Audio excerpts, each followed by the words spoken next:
Assalamualaikum, ketemu lagi adik-adik. Kali ini saya akan membahas tentang himpunan, melanjutkan pembahasan video sebelumnya dengan subtopiknya adalah kesamaan himpunan. Nah, sebelum ke kesamaan himpunan, kita akan membahas tentang konsep himpunan bagian. Sekarang, misalkan diberikan dua himpunan A dan B. Himpunan A itu disebut himpunan bagian dari B, dinotasikan dengan yang warna biru ini. Dibaca A subset B jika untuk setiap X, jika X anggota A maka X anggota B. Berdasarkan definisi himpunan bagian, kita bisa memahami bahwa himpunan kosong itu merupakan himpunan bagian dari sebarang himpunan. Ini cara membaca notasi A subset B tadi. Sekarang mari kita lihat contoh berikut ini. 1. Kita punya dua himpunan A dan B, dengan A beranggotakan 1, 2, dan 3, kemudian B beranggotakan bilangan asli dari 1 sampai 10. Mudah dimengerti bahwa A ini merupakan himpunan bagian dari B. Sekarang kita ke contoh nomor 2. Kita punya dua himpunan S dan S aksen. Himpunan S ini adalah himpunan yang beranggotakan vektor berdimensi 2 dengan entry-nya merupakan bilangan bulat dan entry pertama sama dengan entry kedua. Sementara S aksen beranggotakan semua vektor berdimensi 2 dengan entry-nya itu berupa bilangan bulat dan jumlah entry pertama dan keduanya itu genap. Selanjutnya akan saya tunjukkan bahwa himpunan S merupakan himpunan bagian dari S aksen. Untuk menunjukkan bahwa S merupakan himpunan bagian dari S aksen, kita ambil sebarang elemen dari S, kita tunjukkan elemen yang kita ambil sebarang tadi itu berada di S aksen. Nah, ambil sebarang vektor XX dari S, maka ini X ini merupakan bilangan bulat. Kemudian lebih lanjut kita mudah memahami bahwa vektor XX ini merupakan vektor di S aksen, sebab jumlahan X dengan X yaitu X tambah X itu merupakan bilangan bulat genap. Sekarang kita ke nomor 3. Di sini kita punya dua himpunan N dan M, dengan N itu berisikan matriks-matriks berukuran 2x2 dengan bentuk seperti itu. X001 dengan X-nya berada di R. Di sini yang dimaksud dengan R itu adalah himpunan semua bilangan real.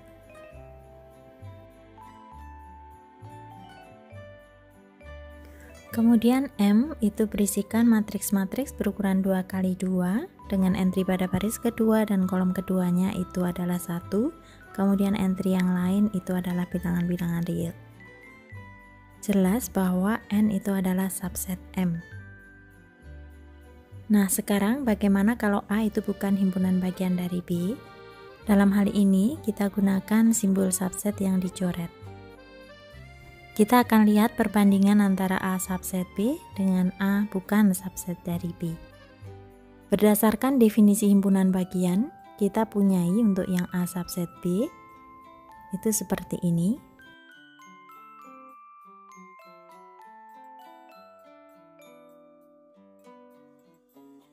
Untuk A bukan subset B, kalimat di atas harus kita ingkar sehingga kita akan punyai terdapat X sedemikian sehingga X itu berada di A dan X bukan anggota B. Ingat, ini adalah negasi kalimat berkuantor. Dengan demikian, untuk menunjukkan bahwa A itu bukan merupakan himpunan bagian dari B, kita cukup tunjukkan bahwa ada elemen yang berada di A tetapi tidak di B.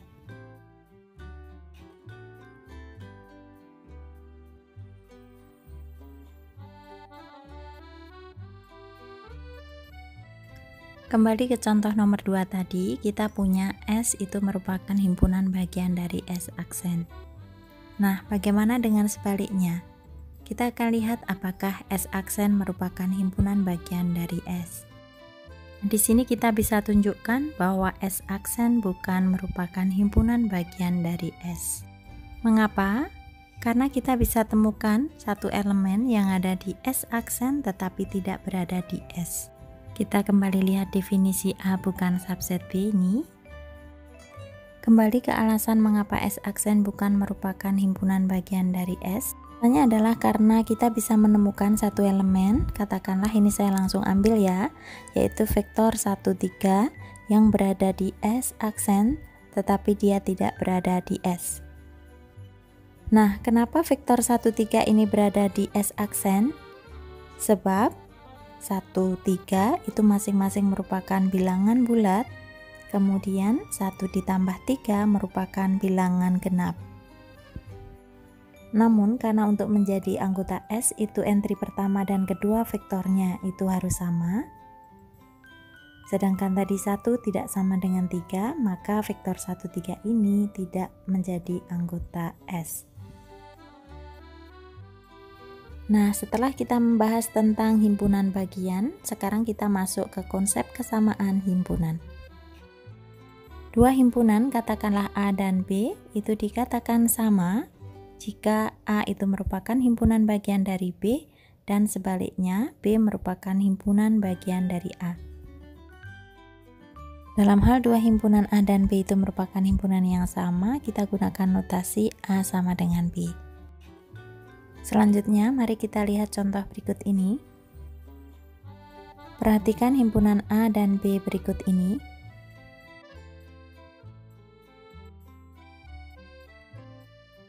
Meskipun cara menuliskan anggota dari A dan B itu urutannya berbeda, di sini A sama dengan B. Nah, contoh berikutnya kita kembali ke yang tadi, antara S dan S aksen. Kita punya S itu tidak sama dengan S aksen. Kenapa? Sebab S aksen bukan himpunan bagian dari S. Meskipun tadi S merupakan himpunan bagian dari S aksen. Untuk contoh 3, sekarang misalkan E ini adalah himpunan yang berisikan vektor-vektor 2 dimensi seperti ini, dengan entry-entrynya adalah bilangan bulat. Ya, jadi Z kuadrat itu maksudnya X dan Y-nya berasal dari Z. Dengan tambahan syarat, vektor XY tadi kalau dikalikan dengan matriks 1, 0, 0, minus 1 dari arah kiri, itu akan menjadi minusnya. Kemudian himpunan F itu berisikan vektor 0x dengan x-nya itu adalah bilangan bulat. Nah, apakah E itu merupakan himpunan bagian dari F? Jawabannya adalah ya. Bagaimana menunjukkannya? Kita ambil sebarang vektor dari E. Misalkan di sini saya tuliskan XY. Kemudian karena XY ini anggota E, maka kita punya X dan Y itu masing-masing anggota Z, atau dengan kata lain merupakan bilangan bulat. Kemudian lebih lanjut, XY ini dikalikan dengan matriks 1, 0, 0, minus 1 dari arah kiri, kita akan dapatkan dia menjadi minus XY.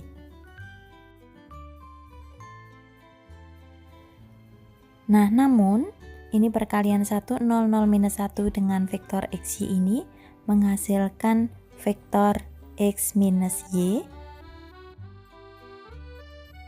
akibatkan vektor X minus Y ini harus sama dengan vektor minus X minus Y. Dengan demikian, X dan minus X itu harus sama, artinya bahwa X ini harus sama dengan 0.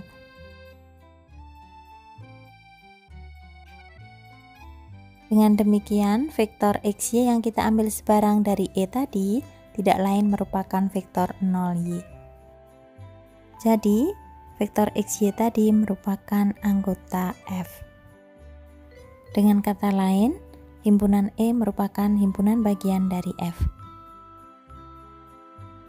Bagaimana sekarang dengan sebaliknya? Apakah F merupakan himpunan bagian dari E? Jawabannya adalah ya. Nah, untuk menunjukkannya, kita sekarang mengambil elemen sebarang dari F, kita tunjukkan elemen sebarang tadi berada di E. Kita ambil sebarang 0Y dari F. Nah, kita dapatkan Y-nya itu adalah bilangan bulat atau Y anggota Z. Kemudian vektor 0Y ini dikalikan matriks 1, 0, 0, minus 1 dari arah kiri akan menghasilkan vektor 0 minus Y, sama dengan minus vektor 0Y. Jadi, vektor 0Y itu tadi memenuhi syarat menjadi anggota E.